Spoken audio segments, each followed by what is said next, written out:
வணக்கம். அண்ணாமலை கொடுத்த பதக்கத்தை வாங்க மறுத்து அமைச்சர் டிஆர்பி ராஜாவின் மகன் மேடையில் நடந்த பரபரப்பு நிகழ்வு வைரலாகும் வீடியோ.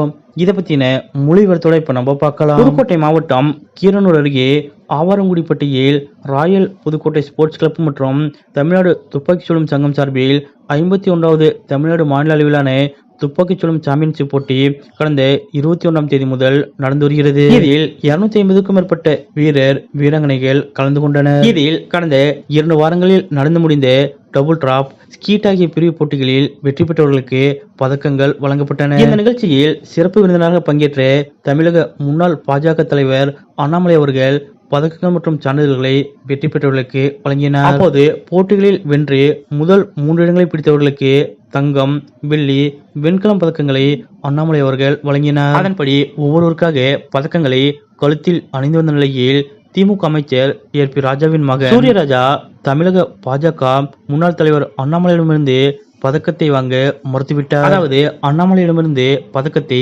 கழுத்தில் வாங்க மறுத்து அமைச்சர் டிஆர்பி ராஜா அவர்களது மகன் சூரியராஜா அந்த பதக்கத்தை கையில் கொடுக்கும்படி கேட்டு பெற்றுக்கொண்டார். இது தொடர்பான வீடியோ தற்போது சமூக வலைதளங்களில் வைரலாக பரவுகிறது. அந்த வகையில் அந்த வீடியோவில் ஒவ்வொருவருக்காக அண்ணாமலை அவர்கள் பதக்கங்களை கழுத்தில் அணிவிக்கிறார். அப்போது வரிசையில் வந்த டிஆர்பி ராஜா அவர்களது மகன் சூரியராஜா வாழ்விற்கும் பதக்கத்தை கழுத்தில் அணிவிக்க அண்ணாமலை அவர்கள் முற்படுகிறார். ஆனால் அவர் இல்லை கையிலே கொடுங்கள் என்ற துணையில் அண்ணாமலையிடம் கூறுகிறார். ஆனால் அண்ணாமலையோ மீண்டும் மீண்டும் அவரது கழுத்தில் போட முற்பட்டார். ஆனால் அவர் அண்ணாமலையின் கையை பிடித்து கொண்டு போட விடாமல் தடுத்தார்.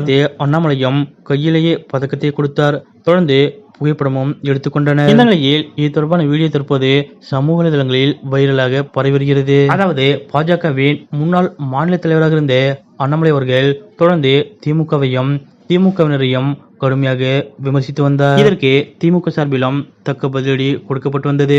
குறிப்பாக அமைச்சர் பிடிஆர் பழனிவேல் தியாகராஜன், முன்னாள் அமைச்சர் செந்தில் பாலாஜி, அமைச்சர் டிஆர்பி ராஜா உள்ளிட்டவர்கள் தான் அண்ணாமலைக்கு எதிராக தக்க பதிலடி கொடுத்து வந்தனர். இப்படிப்பட்ட நிலையில் தற்போது தமிழக பாஜக தலைவர் மாற்றப்பட்டு விட்டாலும் முன்பை போல் அண்ணாமலை அரசியலில் அவ்வளவு வீரியமாக செயல்படாவிட்டாலும் கூட அமைச்சர் டிஆர்பி ராஜா அவர்களது மகன் நேற்றைய தினம் அண்ணாமலை அவர்களிடம் பதக்கம் பெற மறுத்திருப்பது அனைவரது கவனத்தையும் ஈர்த்துள்ளது. பாஜக முன்னாள் மாநில தலைவர் அண்ணாமலை கழுத்தில் போட வந்த பதக்கத்தை வேண்டாம் என கூறிவிட்டு அதனை கையில் கொடுக்கும்படி கேட்டு பெற்றுக்கொண்ட அமைச்சர் டிஆர்பி ராஜா அவர்கள் மகன் செய்த இந்த செயல் பற்றிய உங்களுடைய கருத்துக்கள் என்ன அப்படிங்கிறத மறக்காம கமெண்ட்ல குறிப்பிடுங்க.